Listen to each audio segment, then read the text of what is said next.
C'est de l'eau. J'ai pas d'argent.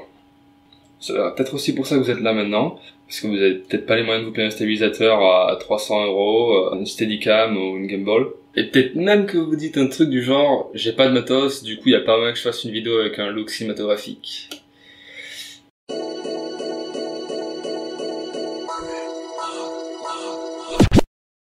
Bon alors du coup aujourd'hui vous l'avez compris, on va essayer de voir comment réussir à faire des vidéos avec un look cinématographique et ce sans gimbal ou stabilisateur ou steadicam ou quoi que ce soit du genre. Bon, personnellement ça fait 6 ans que je fais de la vidéo et ça fait à peine moins d'1 an que j'ai un stabilisateur.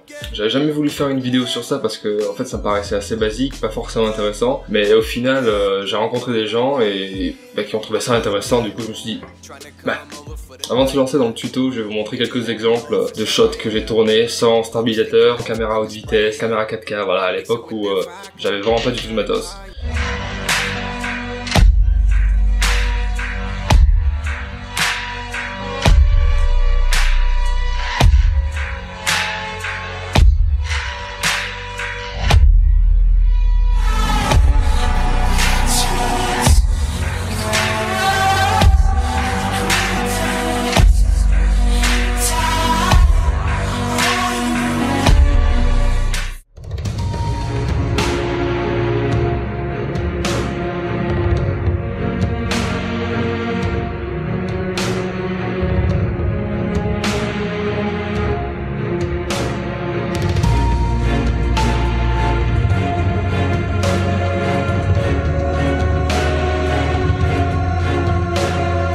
Bon voilà, comme vous avez vu, on ne peut pas forcément s'attendre à un miracle non plus, mais si jamais le résultat que vous avez vu juste là, cette vidéo vous a intéressé, sachez qu'à la fin de la vidéo vous serez capable de faire exactement la même chose.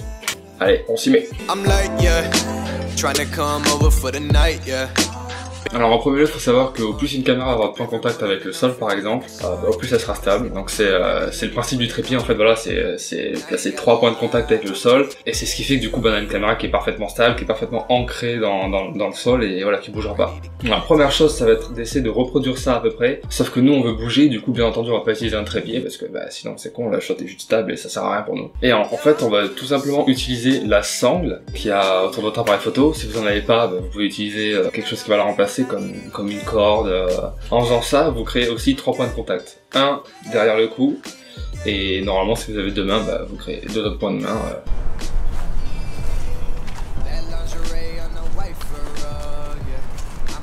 Même si les shots sont déjà mieux, plus stables, plus agréables à regarder, on continue de ressentir grandement les pas du caméraman, et c'est ça qu'on va essayer de réduire dans la deuxième astuce, qui est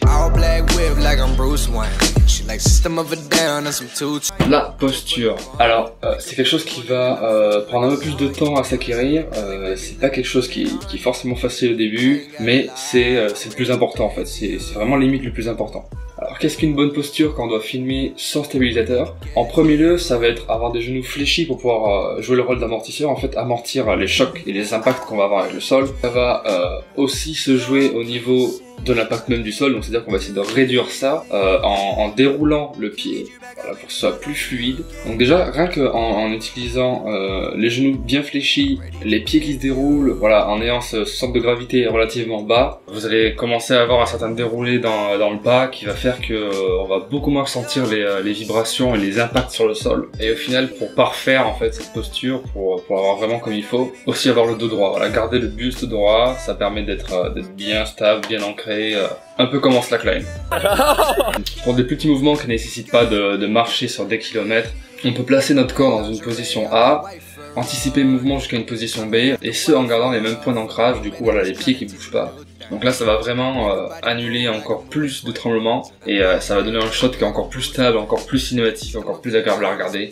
Pour ça il faut imaginer notre corps comme un stabilisateur, comme un trépied bien ancré dans le sol. Basiquement 3 types de mouvements. Le premier ça va être travelling avant-arrière. Si en plus vous pouvez réviser un peu de gymnastique. Les travelling latéraux, droite-gauche, gauche-droite. Et puis après, un peu plus complexe, ça va être les shots circulaires. Des fois quand ça va être plus en hauteur, plus bas, vous allez commencer à vous mettre dans des positions de plus en plus acrobatiques. Et après au final c'est surtout en fait à vous de voir après la position qui vous convient le plus. Mais toujours essayer de garder ces deux pieds bien ancrés si vous souhaitez pas faire un mouvement qui va demander à marcher. On va passer à la troisième et dernière étape de cette vidéo qui est un peu controversée. La stabilisation post-prod. C'est sûr, faut pas trop en abuser. Alors des fois il y en a qui sont totalement dégueulasses, des fois il y en a qui sont vraiment bien faites. Je voulais juste aborder le sujet parce que c'est quand même une des étapes en fait pour rendre un shot plus stable.